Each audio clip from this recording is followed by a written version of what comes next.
inyo. Hindi kayo nang bigay lang ng pagmamahal. Kung tutusin mo ang ating Panginoong Hesus, gumagawa siya kahit hindi siya minamahal ng mga tao. Amen. Kung titingnan mo dito, ang pagmamahal niya ay lubos-lubos. Kung nakikita niya mga taong 5,000 men, walang kinakain. At sabi ng mga disipulo, sige, pagtapuin mo na sila. At wala tayong makain. Sabi niya, hindi. Tipunin mo sila. Alam mo, pagmahal ng ating Panginoon, gagawa at gagawa siya ng pamaraan para siya ay makakain ng mga tao. Kung makakita siya ng blind man, tandaan siya, pagagalingin niya. Kung may nakita siya na demon-possessed, dahil sa kanyang pagmamahal, hindi naman yan kredito, bayaran mo ako, o kailangan magkaroon ako ng mapiplease kita para lang ikaw ay pagagalingin ko. Hindi. It doesn't matter dahil ganun po nagmahal ang Panginoon. Amen. Amen? Ganun po ba naramdaman ang pagmamahal ng ating Panginoon? Amen? Unmerited love. We don't deserve to be loved, and yet He loves us so much. Amen. Amen? Amen? Palakpakan ho natin ang Panginoon. Kung titingnan natin, sino ba naman talaga tayo? Hindi tayo kamahal-mahal. Pero salamat dahil minahal tayo ng Lord. Naging alibay lang po ng Panginoon ang rejection sa Israel. Parang gusto niya ay ma-reach out din tayo mga Gentiles.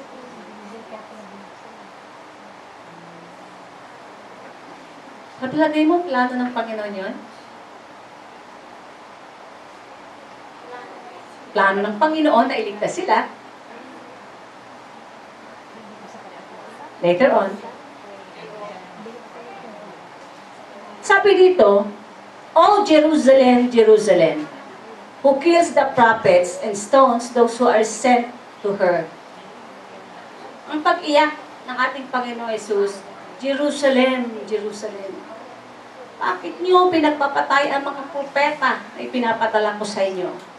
Na yung mga propetang yan ay nagbibigay ng mensahe na para sa kaligtasan mo. Kaligtasan nyo. And yet, every prophet na pinapadala ko ay pinapatay nyo. Sila ay tinawag para kayo ay magsisi at sumunod at magiging faithful sa kapaglilingkod sa Panginoon. And yet, anong ginawa? Pinagpapatay, pinagbabato nila ang mga propeta ng Diyos. Sabi niya, "How often I wanted to gather your children together as a hen gathers her chicks under her wings." Ang pagmamahal, bakit?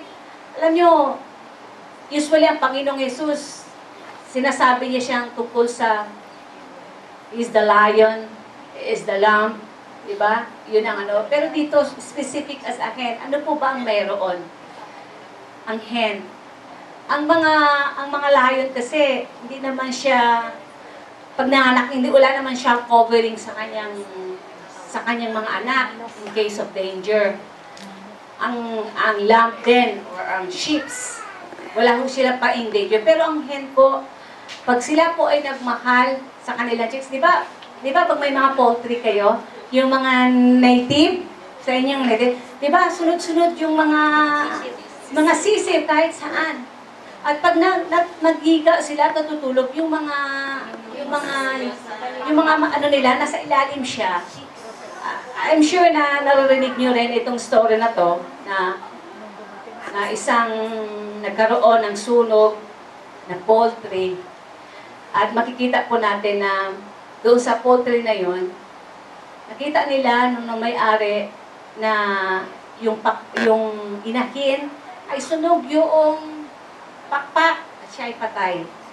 Pero mayroon ng ganyan sa ilalim at yung pala'y buhay yung mga sisiw. Ganun po niya kamahal at ganun sila mag-protect sa kanilang mga anak nila. Ganun ho ang ating Panginoong Jesus. Di ba inalay niya ang kanyang sarili, alang-alang sa iyo at sa akin? Di ba? Kung pwede, in-over niya tayo under his wings, na para tayo iligtas, na dapat tayo yung masunog, na dapat tayo yung makondem, dahil tayo yung nagkasala. Pero inako ng ating Panginoong Yesus. Diba, napakabuti ang Panginoon. Amen. Palakpakan muna natin ang Panginoon. Hallelujah. Hallelujah, hallelujah. And yet, sa kabila ng pagmamahal ng ating Panginoong Yesus sa Jerusalem, pero yung desire niya ay hindi na-meet. How often I wanted to gather your children together. Yung word na how often,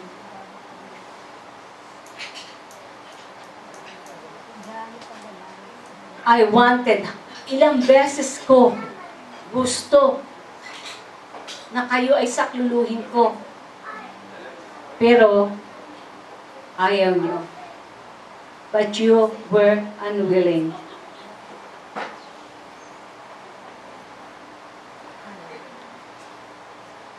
It's good yung kay Jonah, yung nag-repent, yung nag-declare ng judgment, supposed to be ang Panginoon sa Nineveh, pero nag-send ng messenger na si Jonah, pero nakinig sila. Kaya yung judgment ay hindi na ipataw sa bansang Nineveh. Nakon? Remember? Si Jonah, galing yung sa Tel Aviv. Diba? Dito yun eh. Papunta siya sa Tarsus. Nag-ano siya, nag-escape sana, pero pinadpad muli siya ng Panginoon patungo sa Nineveh. Kung titingnan po natin, ang design ng Panginoon na para mailigtas, kung tutusin mo, pwede naman siyang, ikaw, pwede mo namang pwede namang kung tutusin mo, isang sigda lang ang Panginoon para sa mga Hudyo, na sila ay sumunod sa Kanya. Kung tutusin mo kaya niya yun eh.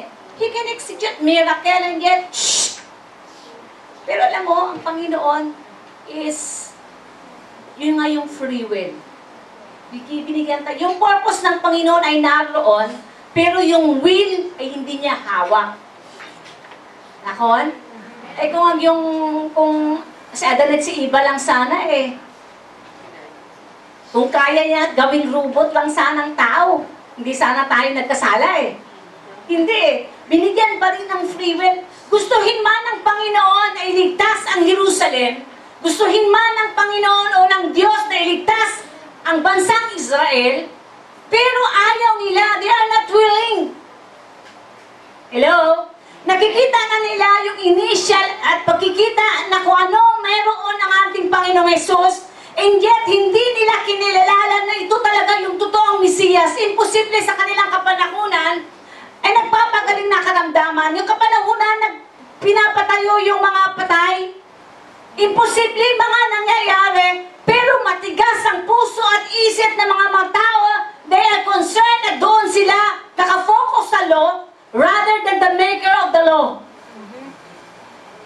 Nakafocus sila sa law. Ito yung law, sundin mo to. Pero ayaw nila na ito na yung pamaraan ng Diyos, pero hindi nila tinanggap. Alam niyo,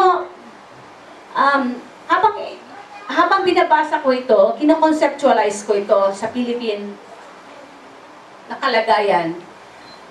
Kung ang Panginoong Hesus ay, kaya ang Panginoong Hesus nasa Pilipinas, at isipin mo na ganun din, o Pilipino, Pilipinas. Kung pwede ko lang kayong aking ilagay sa aking mga pakpak na hindi kayo mapahamak. Kayo pinili ko. Pilipino nga Pilipino pa. Tayo ay pinili ng Panginoon, and yet hindi natin sumunod, hindi tayo sumunod